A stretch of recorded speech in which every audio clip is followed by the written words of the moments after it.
Sa gitna ng taimtim na misa ngayong Ash Wednesday, sa isang parokya sa Bulacan, may biglang kumalabog. At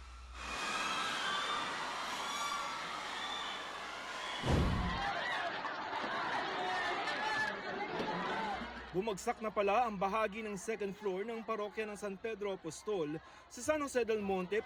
Patong-patong na ang mga tao at upuan, bagamat bakas pa ang bahagi ng bumagsak na sahig. Ang aling ito halos hindi na makahinga.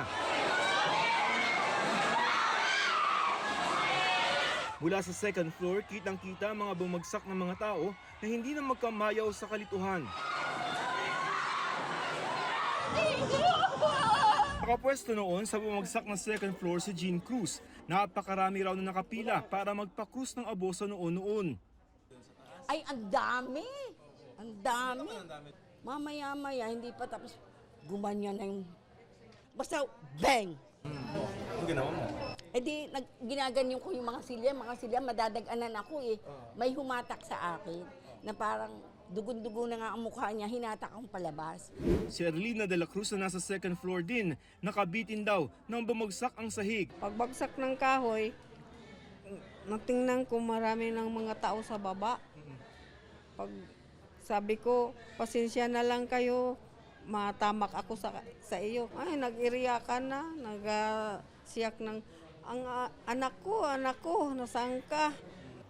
Tinutupad naman noon ng 80 anyos sa Luneta Morales ang tungkulin bilang miyembro ng choir. Naitakbo man sa ospital, di na niya kinaya ang bali sa balakang. Naka-schedule nga sanang i-operation. Kaso, yun, dumaing siya talaga nang hindi na siya makahinga eh. Masakit po, sakit sa dibdib.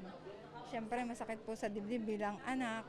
52 iba pa ang sugatan na dinala sa iba't ibang ospital. Ang tinitingnang sanhi ng pagguho ng second floor ng simbahan ay yung flooring na inaanay na pala. 30 taon na ang simbahang itinayo noong 1994. We were caught unaware. Dahil sa trahedya, wala munang misa hanggat hindi pa tapos ang inspeksyon ng syudad sa simbahan.